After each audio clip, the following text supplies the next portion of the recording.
This is a little confused. This is a little more than I thought. I gotta be honest. I came in with my dick swinging.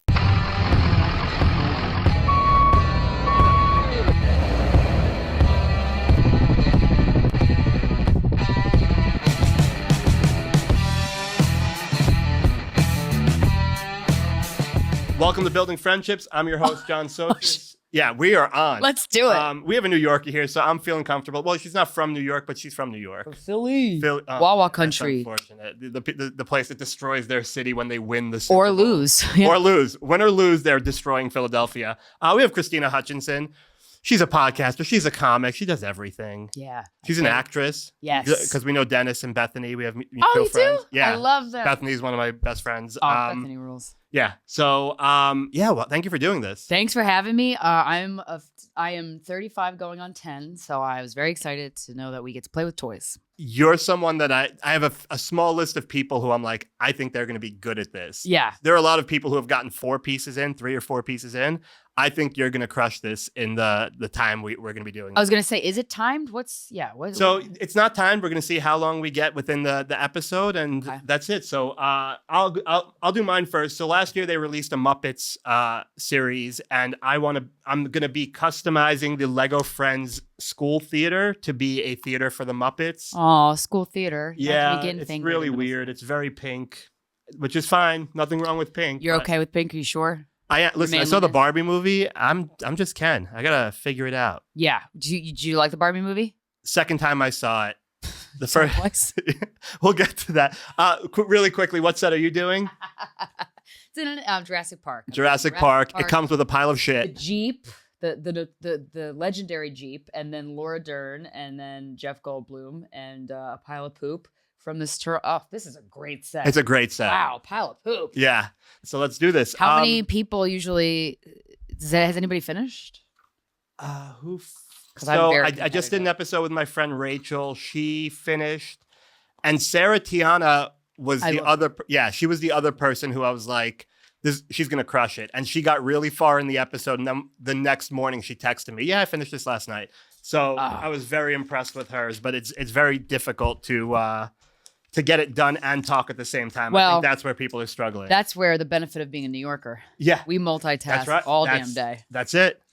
So I saw the Barbie movie the first time and I fell asleep and I missed the entire Ryan Gosling sing-along scene.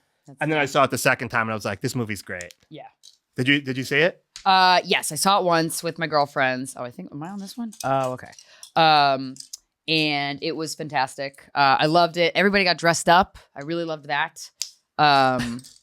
Everyone looked really cute. There was, it was one of those, the pendulum swings too hard in the other direction when like women's rights and then we were really amped. There was a lot of women there. We were all dressed up. We were all in groups of girlfriends. And then there was men coming in and we were like, why are men here? And they're like, shut up. We can't, that's not nice. And then you watch the movie and you're like, oh, that's actually the exact point of the movie. Yeah. Yeah. Yeah, it was great. I loved the Barbie movie. I saw Book of Mormon like the day before and I got really spoiled with like. For the first time?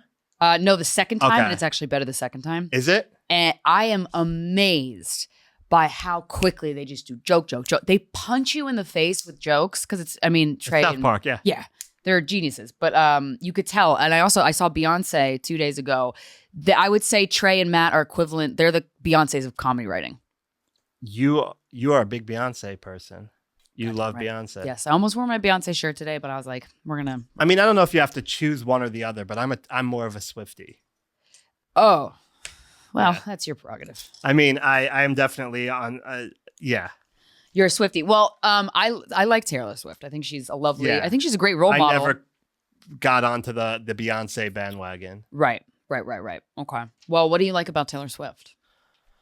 I think it's the instrument thing. I think there's something about someone like that. That's what I think Fahim Anwar said. This was similar to, he was unable to do anything. And he said it was similar to building Lego and talking was similar to playing an instrument and singing at the same time, which I can't do. Oh, I can do that. I have a piano in my apartment. I can play and sing and I'm learning drums. That blows my mind. Yeah. So it's called independence. At least when you're drumming, the ability to have each limb do something different.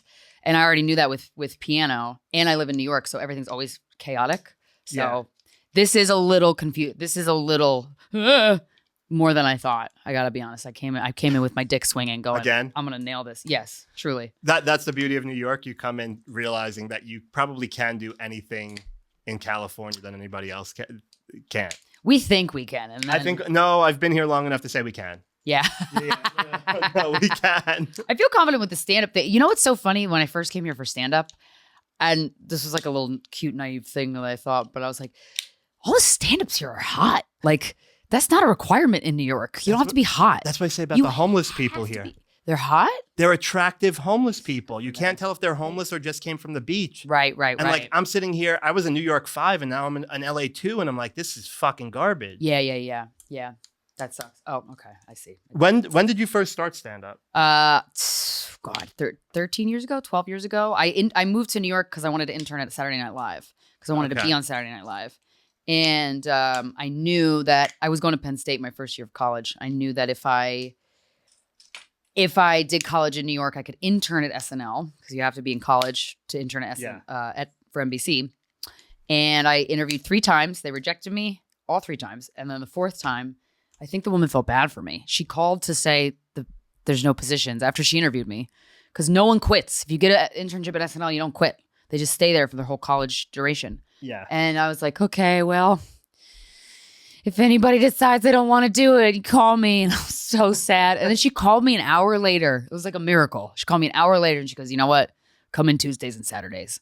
And my grandpa died that same day. And I was very sad about that, but goddamn, I was so happy about the SNL thing that I didn't grieve for like months because I was too excited about SNL. There was a bunch of girls that interned at SNL that did not like me, and I felt very like they were like, I don't know, they had like a mean girl vibe, and I was so meek and like spineless during college that I would just like eat my lunch in the bathroom, that kind of thing. Oh. But speaking of Beyonce, so when Betty White hosted, Jay-Z was a musical guest.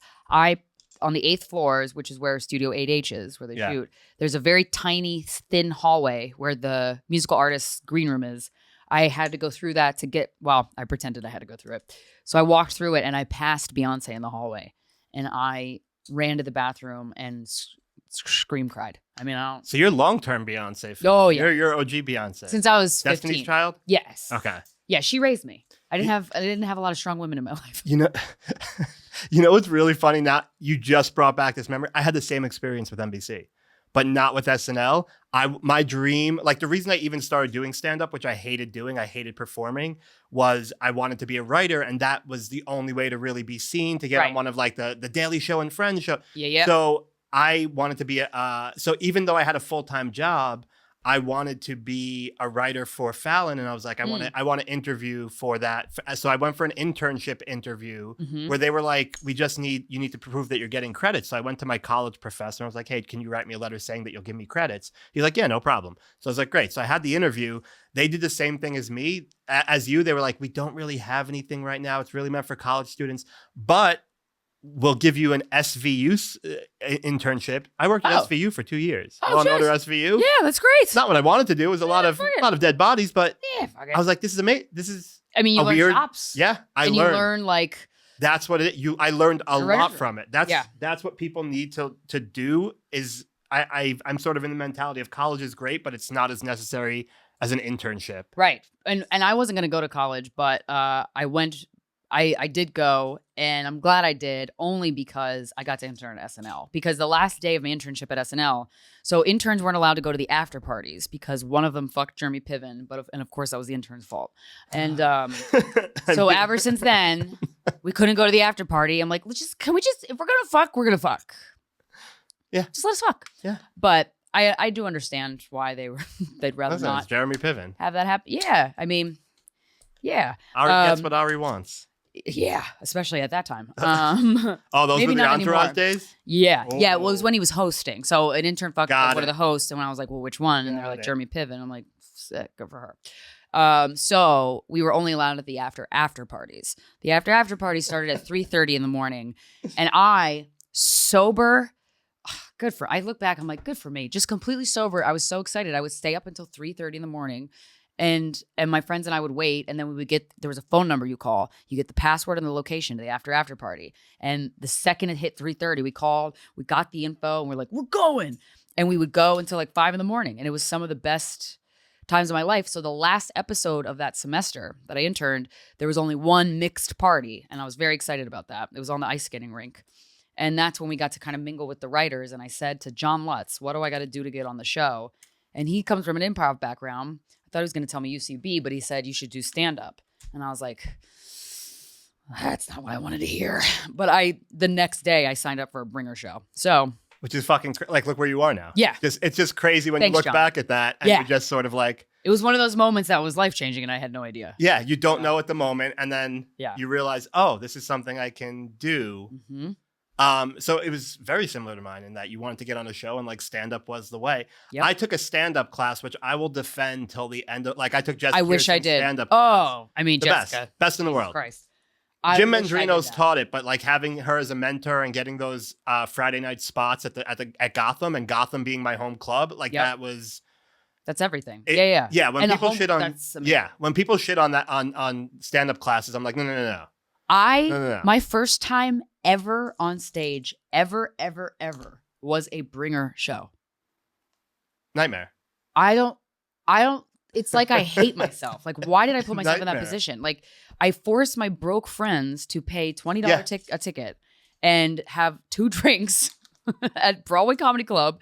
And there wasn't even like a famous person on the show. When you do bringers at Gotham, like Seinfeld to show up or Gaffigan, no famous people. It was just awful comedians doing 5 minutes. And it was... And you have to bring 30 to get that tape. Well, I brought... I think for that time, I only got 5 minutes. And I had to bring 5 people. Did you even get a tape out of it, Gotham? If you brought a certain amount, you got a tape. I did, but I can't watch that. You know what though?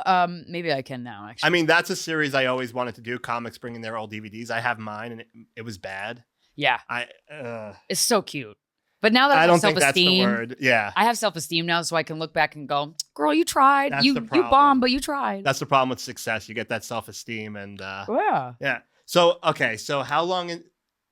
Because, and I'm not kissing your ass because you're a guest here, you're the first successful podcast that I knew of. Like even before Rogan, because I was a New York guy. Wow. Because I was a New York guy. It was like, what are the New York comics doing? And it was like, guys, we fucked. And that was way before I think Norman did his. Oh, yeah. Norman was doing Tuesdays with Stories with Joe List. Stories. He wasn't doing the one with Sam Morril yet. Oh, no. So like you were the first success. I'm like, oh. This is a thing now. Yeah, it got huge quick. It was kind of crazy. So let's start at the beginning. So how did you and Corinne meet? So I moved to New York to intern at SNL, as I said, and my first ever internship interview was with a company called Liebman Entertainment. They're a talent management company. They represent Lin-Manuel Miranda, Sandra Bernhard, all these heavy hitter actors and musical actors and all that stuff. Corinne. So the company consisted of 3 people: Corey Richmond, Brian Liebman, they were the talent managers, and then Corinne Fisher. And she was the assistant / junior talent manager. So she was my first ever internship. She was like kind of my boss. Oh, that's crazy. And I had this attitude of like, one thing I'm pretty good at that I know I can crush is like making a good impression. Yeah. And so I'm like, I'm going to be the first one there, last to leave. I'm not going to be annoying. I'm going to have a great attitude. Like I really kind of had an idea of how to make an impression. So she was my first internship. And then that was sophomore year of college. By the time senior year rolls around is when I interned at SNL. And I did the bringer shows. And Corinne came to my very first bringer show. Because I messaged everybody on Facebook like, you want to come do comedy? And she came. Nightmare. Oh, it's terrible. I feel so bad for anybody going to see me. It was awful. But she says I wasn't that bad, and she would have been pretty honest. I don't think you were bad. It's I imagine no structure. I was just talking. Yeah. It's fine. It's what a lot of people use podcasts for now. You do an episode and things pop up and you're like, oh, I could turn this into something. Yeah. Except you're trying to turn it into something on stage. Right. And I didn't know. I just didn't have the wherewithal to like write. I didn't know what I was doing. But I'm glad I did it. That was a very ballsy, like when you're 20 years old, you got balls, you know? Yeah. And you really got to take advantage of that bravery that you it's like you're a kamikaze pilot, honestly. It's what we see in the TikTokers now. Yeah, I'm going to do the milk crate challenge. Yeah. At 37, I'm not doing a milk crate challenge. No. At 21, maybe. Your knees are cracked. Yeah. So, So yeah, I really took advantage of just being young, dumb, and excited to be there in New York City.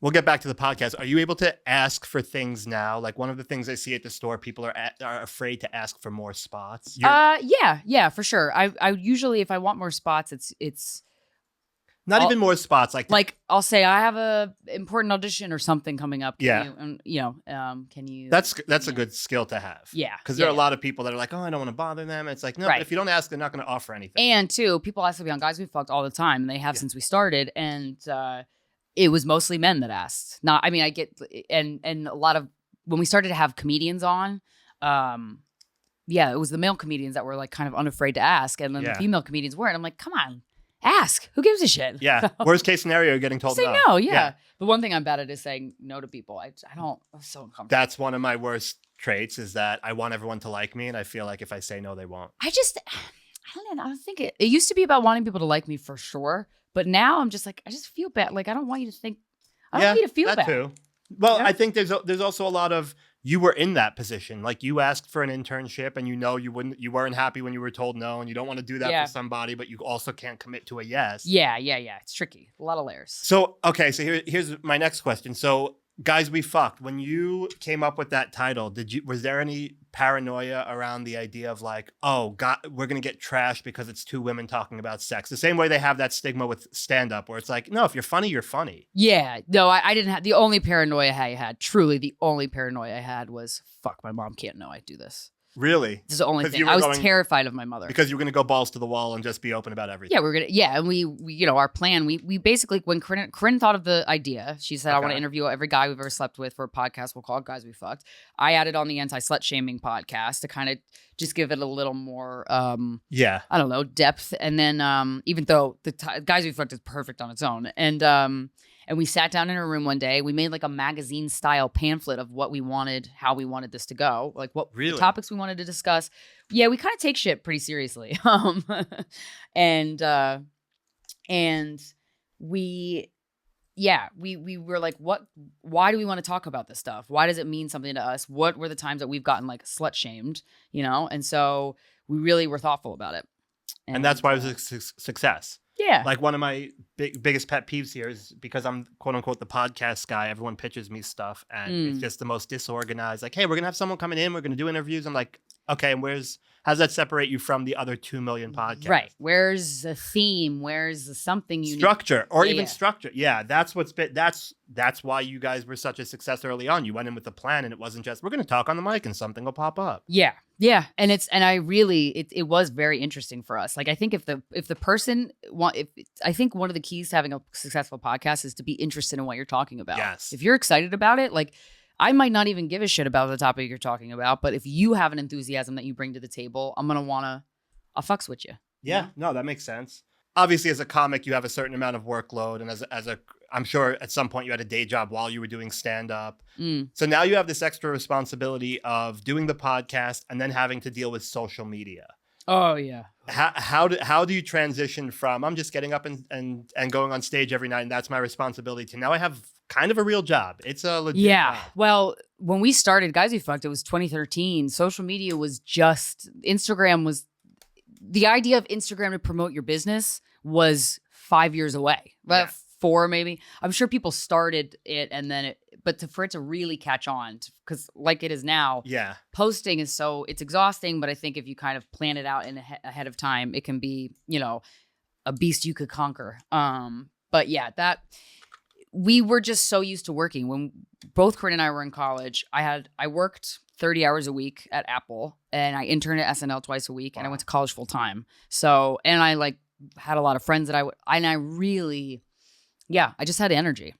So I had that energy kind of carried over to when Guys We Fucked hit. We got all these press, like every magazine, every newspaper, every news organ. Like we got so much press on our own. Now that we've had a publicist and I understand the work that goes into it, and I look back, I'm like, yo, we got Vogue, CNN, like every major media outlet. They just emailed us, and we were like, holy shit! I remember we were at New York Comedy Club once for a Halloween party. I think Corinne was dressed as Marilyn Manson and I was dressed as Lord. And we got an email asking to do a TED Talk. And I was like, we were wasted. Like, Corinne, we just got to do a fucking TED Talk. Can you believe this shit? It was pretty cool. That was very memorable. Oh, man. Do you, I guess since you've been in the industry pre and post big social media, do you prefer life now or life before social media was like the be all end all? The thing is, social media is good. It's good to be able to promote your business. It's really valuable. And it's like that we sell tickets via social media. I mean, that's really imperative to our, but you know, I guess how we sold tickets before was just talking about it on the podcast. And I do wish we were still at a time like that, but you know, you got to roll with the punches. I'm like, I don't want to be an old bitch but and be like, no going back. There's no going back. You might as well just lean in and get used to it and not. I had to really have a couple coming to Jesus moments with myself of like, don't have a bad attitude about social media, Krystyna. You gotta just fucking do it. It's part of the business. It's okay. Yeah, what's interesting to me, which still, and I mean, actually, this is the other one podcast that I really knew of before, I guess before yours, was Mark Maron. Oh, yeah. I love that. He still does not do video. Yeah, I kind of respect that. Yeah. I was like, good for him. Yeah. And that's how powerful his show is. Like, fuck you, I don't want to. Yeah. Good, don't. Yeah, I don't need video. He came in here to do a pod once and he goes, you guys are doing cameras? I'm like, well yeah. That's the only way we can do this. You're sort of set. Times is changing. I think once you have Obama on, you're in the clear. You think you run out of topics, but you never do. You can't. You never run out of unique situations that people get themselves into. What's the weirdest thing you've ever heard that you were like, I don't even know if I'm qualified to speak on this? Oh, I mean, what category are we talking? Like dark, sad, or like weird? Let's go weird. Let's go dark, sad, and then weird. Okay, dark, sad. My woman emailed us. I will never forget where I was during this. One of the many like things that I was naive to when we started the show was how often sexual assault happened. Honestly, did not know. I felt kind of like, how the fuck are we not talking about this all the time? Because we would get so many emails about people being raped. And I'm like, God damn. This is a topic that should be talked about with sexuality because it's something that happens. But a woman emailed us and I had a pretty dark childhood. I didn't realize that until like 5 years ago though. So I was still like, everything's great. I was great. My parents are great. You know, that kind of thing. And this woman emailed us saying that her dad gang raped her on her 10th birthday. He had like all these friends come over to like gang rape her. And it was super, super, she's very matter of fact about it. And then she said she escaped to a Kroger grocery store and she met she managed, the police helped her find child protective services and she got adopted and to a lovely family. But I was like, that was up until that point, the most intense thing I've ever heard. And I didn't even know that happened. And I felt my innocence leave my body when I read that email. And then, but you know, that was kind of the start of, this kind of dark stuff happens to people. And I think it's very valuable to talk about in a way that you're not afraid to say the word raped, you know? Yeah. So, and I was, because it just made me uncomfortable because it was. Well, also the understanding of what that is changed over the years. Like there was no consideration for the fact that, at least me growing up, there was no consideration for the fact that if you're drunk, you can't legally consent. Like that wasn't considered rape. If you consented while you were drunk, you consented. Yeah. And I've had many times in my college days where I was like, "Did I fuck him?" And then he's like, "I think I fucked you last night." I'm like, "Oh, I didn't want that." And you don't compute. It was to the point we got so many emails about rape that I ended up volunteering at Bellevue Hospital. I signed up for this like advocacy program where you're a volunteer advocate for anybody who comes into the ER. Who's experienced sexual assault or domestic violence. And you kind of are part of their medical team and you're like the liaison between the police, should they choose to press charges, and the doctors and them. So you're like the point person. And you're also the one that's based in reality that understands them the way that like you're not seeing this every day. So for a doctor that deals with this every day, it's just another patient. And you have to be like, I don't see this every day. You need empathy. You need compassion. You're the human being. You need somebody to not be medical about it with you. And you need somebody to go, do you want like a cupcake? Do you want like a bottle of water? I'll go get it for you. Like, I got you. And so, but I went through the training and COVID happened. So they oh fuck. They just got rid of the program and I'm like, People still get raped, so you should probably. Ow, they're locked in the house. What do you mean? Everyone's locked in the house? Oh, domestic violence. Yeah, it went through the roof. Yes, crazy. Went through the roof. It was bigger numbers. Yeah. But one thing that I was very shocked to learn, again, one of those things where, as you get older and you have more life experience, you talk to more people, you're like, okay, these are things that happen that I did not know about. A lot of the people that came in for rape were men from Rikers. Really? Interesting. And as a woman, that's a layered, man. That's a layered experience. I am face to face with a man who, whatever he did, it doesn't matter what he did to get in there. And then he got sexually assaulted. And then he was, brave enough to fucking say something, because half of that goes unreported, because with rape and masculinity, that they butt heads. That's a running joke. The running joke outside of prison is, don't want to go to prison, don't drop the soap, you're gonna get fucked. And then totally. But then you realize what that means is your body is getting violated when you're in a cage. And there's probably more than one person involved, and you literally cannot do anything about it. Yeah. There's not a lot of, prison. That's something prison blows. It's really, truly awful. Like childhood trauma. Now I understand childhood trauma and what it really is and how common it is. I'm like, the people that commit the most heinous crimes are the ones that need the most love. You're locking them in a cage and then yelling at them. You think that's going to help society? No, it's not. No, I mean that's also one of the things I had to get over with working for Law and Order SVU.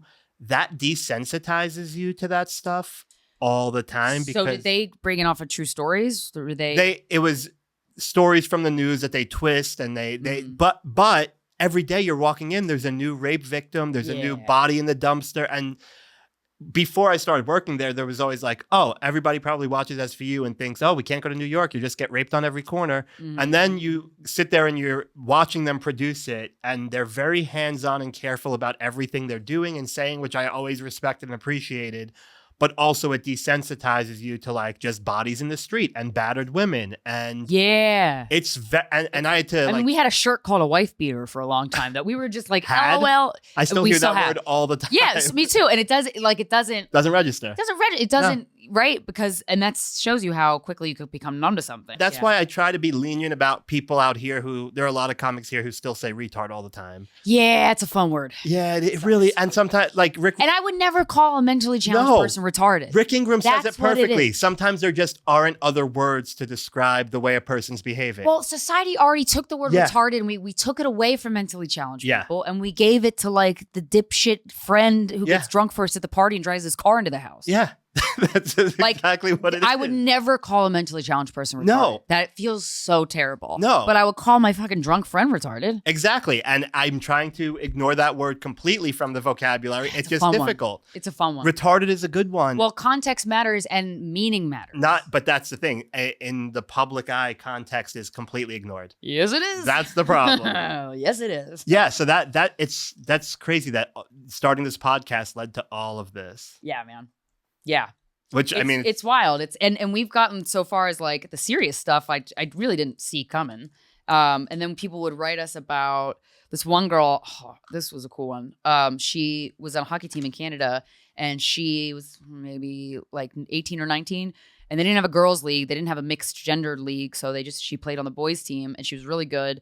And she there was a kid on the opposing team that bullied her, but sexually bullied her. Said he was gonna he would check her in weird ways, on the ice, and he would take his hockey stick and shove it in between her rib cage and stuff, and say that he wanted to rape her or something, really sexually violent things. And we read it. We read the email, and then we got BuzzFeed Canada emailed us and said, "Hey, can you link us up with that girl?" And there was this huge story about it. And then the hockey league, that local hockey league, they changed the rules, and they talked about sexual harassment wasn't a part of that is wild. A violation because it just wasn't talked about. I'm like, that's fucking cool. Because I do think I don't think any people are born pieces of shit. I think you learn to be a piece of shit. Okay, so let's get to the weirdest thing that you've dealt with on the pod. People love, on the podcast, people love getting pooped on a lot. Really? People love race play, Anne Frank role play, Nazi role play, slave and owner role play. Just emails where I'm like, wow, I'm going to read, I guess I'm going to read it. Because this is a thing. And then, because I'm always like, does anybody else do this? And then, sure, there's always people that do do it. Yeah. My first thought would be someone just fucking with us. And they're sending in emails just for attention. And then that's what happens. That's basically Twitter. You open up to the whole world and they find their people. Yes, they do. Oh, that's crazy. I fucked up. This is tricky. I really got caught. I'm very impressed with how far you've gotten. Really? Yeah. I knowing me, I'm like, I should have gone farther. I'm a perfectionist. I'm very impressed that you at least have the siding to a car. Yeah, it's not bad. If you could change one thing about the industry as it is right now, what would it be? Comedy and entertainment in general. Entertainment in general. Well, definitely. I mean, I've been reading a lot about this strike and what they're asking for. There was a really great video that I watched. I'm like, I'm so glad I saw this. So SAG, the entertainment industry strikes every so many years for this exact reason. So this really isn't anything new. The only thing that's new, like as technology evolves, the actors and the entertainers that are involved in making it get the short end of the stick with the paycheck, and then they have to strike, and then they get their rights. So it's kind of like something that's been happening a lot. So I mean, I want people to just get fucking paid. I wish there were more grants. I wish there were more grants for artists, like big dick grants. Yeah. Because so that they can do, I don't know, they can do experimental things like make a short film. Like Canada is huge with that. Just throw it out that they give out an amazing amount of grants, and you have to be a citizen to apply for them. Yeah. And they have a lot of festivals that are exclusive to Canadians. Like they're doing it right. Yeah, that's great. Well, they're doing it that way though because no one wants to go to Canada. That too. I mean, everyone just went to Montreal. Yeah, well, for sure. And then some of the best comedic minds come out of Canada. Yeah. Truly. But I'm like, why doesn't the United States do that? It's probably because that competition bullshit. As I get older, I realize, I've heard people be like, fuck capitalism. And I didn't really know what that meant, but now I absolutely know what that means. Yeah. Just, there's so much greed in the entertainment industry. I forgot who I was talking to the other night. The entertainment industry, yes, but everything is for massive profit. There's no just like, hey, let's give medicine to people so they're not sick. Wouldn't that be cool? Wouldn't it be great? I mean, there's a psychedelic that exists called the iboga. It's a iboga tree. It's a root from the tree that can, when done the right way with a shaman and with the proper support, you can kick a heroin addiction without any withdrawals. And we live in a country where painkillers are prescribed like candy, and then it can escalate to heroin. And then we put people on methadone so they're not addicted to heroin, so they're addicted to that. And I watched a documentary about the iboga root, and I was like, what the fuck? And then I'm always like, why? And it's money. Yeah. That's such bullshit. Yeah. So I have a new podcast. It's not out yet, but it's going to be out probably soon. It's about aliens, ghosts, and psychedelics. And I'm obsessed with these three topics. I'm obsessed. And one of the reasons why I'm obsessed is because there are answers to things and why certain parts of being a human on this planet can be so challenging and so gut-wrenching, and why a lot of people kill themselves, frankly. Yeah. I think a lot of our answers lie in those three topics. Really? Yes. How does aliens fall into that? Technology.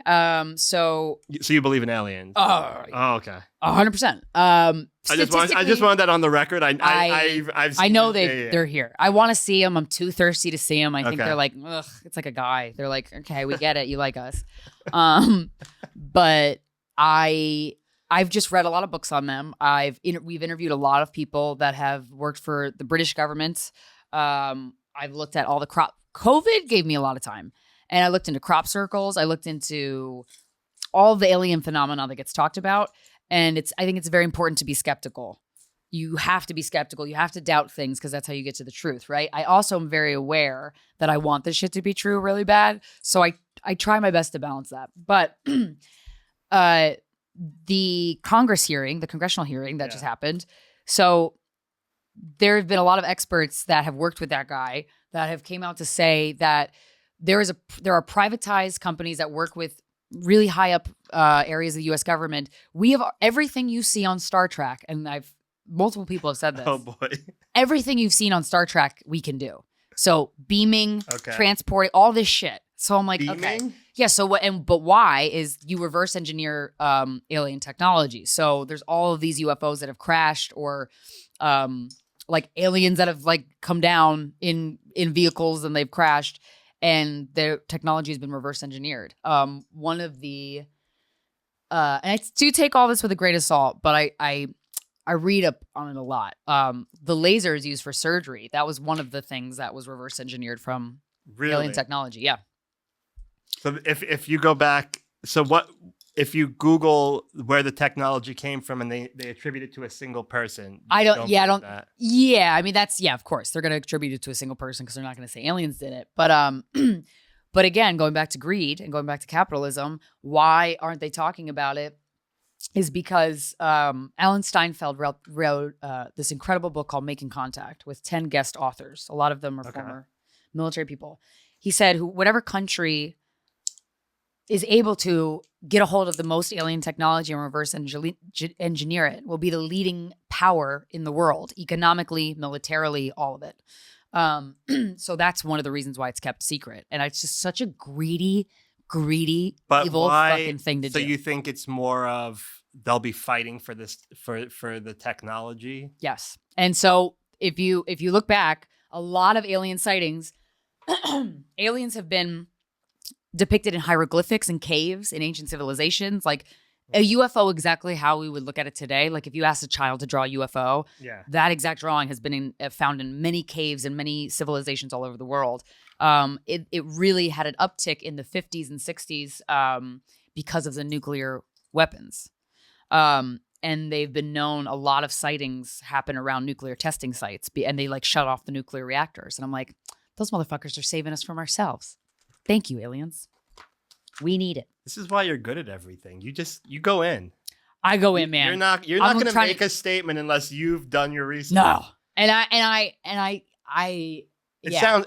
sounds my thing with aliens is like define alien. I don't think there's anything that's not more human. Technically more advanced. Well, we can't do that. I mean, we're talking animal. Anything that doesn't come from planet Earth is how that's alien. Any sentient being that doesn't come from Earth, but I mean that's such a broad kind of because we don't know what's happening. It's like when you talk about it like that, it's very okay. So whenever I'm Jewish, whenever there's anti-Semitism, I'm like, yeah, well, we have a sect of our people that think we're the chosen people, right? And people don't like hearing that when you run around saying we're the best. God put. People with low self-esteem don't like hearing that. Well, no, I mean, yeah, fair. But that at the same time, I'm trying to say that I'm here saying there's nobody more advanced than Jews. Yes, but also aliens. No, there's nobody more advanced than humans like that. So it's a weird thing where I'm sitting here like, no, there's nobody coming with technology that's more advanced than ours. Oh, there are. Yeah, way more. I can't get around that. So if you look at all the military videos that have been released by the government, the way that this vehicle flies is unknown to anything on that has to do with physics on Earth. I saw that. They do this. They fly sideways against winds that are really, really hurricane strength winds, and they literally disappear. They beam. I mean, I don't know what it is. I have no idea. I mean, I want to know. I want to know more about it. But there's no way that they're not. I guess my real. other question is, in your opinion, if aliens come here, they're not going to be particularly threatened by us. I don't think they unless we shoot at them. I think. Yeah, but also if they wanted to rule this place, they could. Why do you think? Agreed. We don't. Why do you think they have chosen not to? Because they have their own planet. I think that now these are far out. These things I'm just guessing. I have no idea. And So there's something called like channeled texts. So Abraham Hicks is one of the things everybody knows about. The Secret. Everybody knows about The Secret. Esther Hicks was a woman who like worked with the authors of The Secret or was kind of involved in that movement, but she channels. And what channeling is and this is a far out concept, even for me. I'm like, I don't understand this. She channels like the voice of another spirit being who know. I don't know. She's probably explained it before. But I've read a channeled text from like aliens and I'm like, okay, this is I don't know what I think about this, but I'm very interested in hearing it. You know, I have a very, very, very open mind. And so apparently aliens, according to this channel text that I've read, they they're kind of like looking after Earth in a way, and kind of like helping us not destroy ourselves and not destroy, like making permanent holes in the universe. And again, this stuff I'm like, this is pretty far out. Can I just don't say know how I feel about it, but can I just say they're doing a very poor job? They are. They're doing a very poor job. Well, they're apparently trying to get us to do it ourselves, like trying to, like, you know, when a parent tries to teach you how to fish. No, don't. It's not working. Come help. If you're watching this, please come help. Oh yeah, we need it as quickly as you can. We have political problems. We have environmental problems, financial problems. There's nothing going right here. Yes. People are losing their minds. When it rains in California, the place shuts down. That's insane. I mean, I saw snow in Burbank. Everybody thought it was a chemical leak. It was serious? There was snow. There was like flurries of snow. People were having a meltdown in the Target parking lot. I was like, guys, really? Like really having a meltdown? Yeah, people jumped in their cars like they thought it was like ash. Yeah, like ash from some kind of chemical. I was like, guys, touch it. Turn off the news. It'll turn to water. Yeah. We're good. It's magic. Although I will say, when New York was covered in smoke from the wildfires, we were acting like LA when it rains. We were acting like little bitches. Although the air quality was truly terrible. Like I saw the whole sky. City was awful. It was like you were in a giant's fart cloud for 5 hours. I came to New York 2 days later, and there was still everybody was scared to leave their house. They were like looking out their doors. I was like, guys, it was pretty wild. But I was like, wow, we're acting like little babies the way LA acts with a little rain, and now I'm not going to make fun of you guys anymore. Oh no, you can still make fun of them because they can't drive when it's perfectly sunny out. So when it's rain, it is anarchy. Why do you think that is? I think they take the rules here very seriously. Like if you're you can make right on red, which you can in New York City. You can make it in Long Island. You can do that in Long Island. Anywhere but New York City. When you have the walk sign here, even if they can make a right turn, they'll wait for you to get all the way across the street instead of just making the right turn while you're up. It's weird. And when a fire truck or police car comes by, they all stop wherever they are, even if it's on 4 lanes over. It's precious, but that is precious. Like, why are we doing this? As a New Yorker, though, I'm like, get the fuck out of the way. Oh, that's me. Yeah. Even in Dunkin' Donuts here, I'm the guy online who's yelling, "Why are we not moving?" I know you guys have nothing to do all day, but I have stuff to do. Yeah. I was never that guy. The sense of urgency. Well, it's because New York has a sense of urgency. Yes. In the service, you go to any Dunkin' Donuts, any Starbucks, you get the shit fast. They know they want you to be in a rush. Yep. We are always in a rush. We run on Dunkin'. In California, they sleep. Yeah. Yes, they nap on Dunkin'. Yeah. But I really love the sense of urgency, which is why I don't think I could ever live here. Well, that's why I say this to everyone from New York. That's why you would thrive here. You think you're successful in New York, you would thrive in LA. Really? The amount of things you'll get done in LA will make people's heads spin. Really? Yeah. You will fly. That might be good for my self-esteem. I mean, you will fly. That's the one thing where, like, the stuff I've accomplished here that I didn't accomplish for 35 years in New York, I'm like, wow. I regret not coming out here sooner. Wow. Just something about California, I will say, makes me sad. Oh, and I'm always sad here. Yeah. I don't know what it is, though. It's so beautiful here. Yeah, but it's everybody's. I like the people. Everybody's depressed. I mean, not that they aren't depressed in New York, but everybody. It's what I was told when I was complaining about how terrible dating is out here. It's that anybody that's a transplant here came for probably a job in entertainment. Yeah. So that's their focus. Yeah. And that is so depressing to be just to be doing something in entertainment and just being told no all the time. It's just for sure. I get it. And that's the vibe I get here. Even the comics, they'll come in, and if they have a bad set, it ruins their entire night. Yeah. Which I'm sure is the same in New York, but also. Not really. In New York, you can do 5 spots in a 5-block radius and be back on top. Murder. Yeah. It's a weird when we bomb, we're like, fuck, okay. And you can have like a realistic assessment of it without losing all of your self-esteem, which is There are a few people that make me laugh when they eat shit because they'll acknowledge it and then live. Like Steph Tolev, when she gets up. Oh, I love her. When God Steph gets up, damn she's it. like, I just ate a plate of dicks. Yeah. I'm like, that's great. I love Steph so much. She'll acknowledge it and she'll like move on with her night and just go do whatever.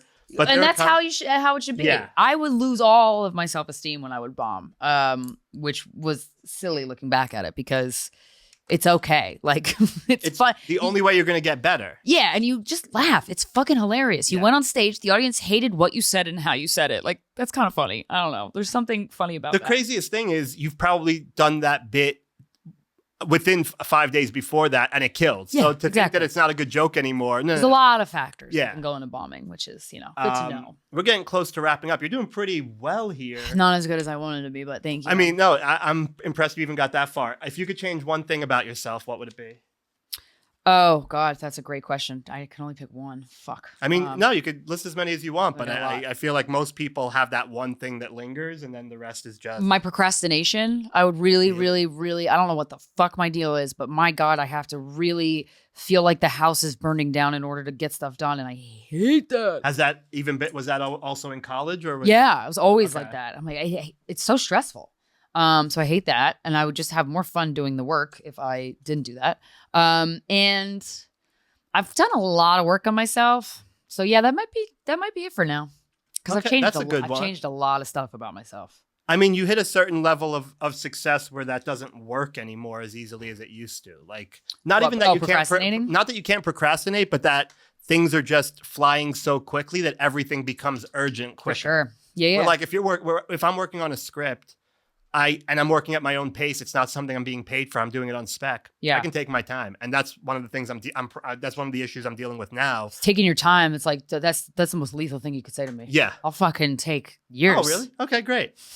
Yeah, that's exactly what it is. But I'll stress myself out the whole time. You didn't do the thing today, Krystyna. You didn't do the thing. Why didn't you do the thing today? And I just.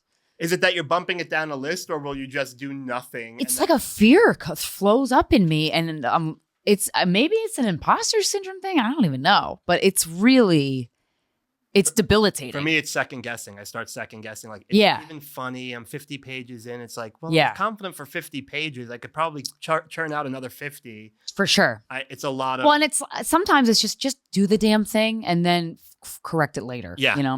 It's better to do something than to not. Yeah. Yeah. All right, I think we're going to call it an episode. This was awesome. Thank you for doing it. Let's see where we got. But she can't drive it yet. That's what a car looks like in LA. Yeah. There's cars driving in LA. Oh, here we go. There's the wheels. That I'm like, how is your axle still connected to the body of your vehicle? It's mind-blowing. Fucking insane. The amount of times when I first got here that I bottomed out just going up a hill, like, oh, I got this in my little Toyota Camry. Yeah. Oh, yeah. Now she can drive. Yay. I think women behind the wheel. You nailed it. Thank you so much. You'll get to finish it when you get back to New York. Oh, really? You're going to give it to me? Oh, yeah. Yay! I need to see that pile of shit, Bill. Yeah, no, me too. I know. Me too. I'm doing this one on another episode, but I'm excited to see your pile of shit, Bill. Yeah, I should have started with the pile of shit. Yeah, we got that. We're getting there. Oh, that's great. God damn. We're getting there. Oh, but you're used to doing this. Krystyna, where can they find you? Oh my God, you find me everywhere. Krystyna Hutch, at Krystyna Hutch is my social media, KRYSTYNA. And I have a Patreon where I do group therapy. I'm not a licensed therapist, but I facilitate the group, just letting shit off your chest. Honestly, it's like one of my favorite parts of my week. It's over Zoom.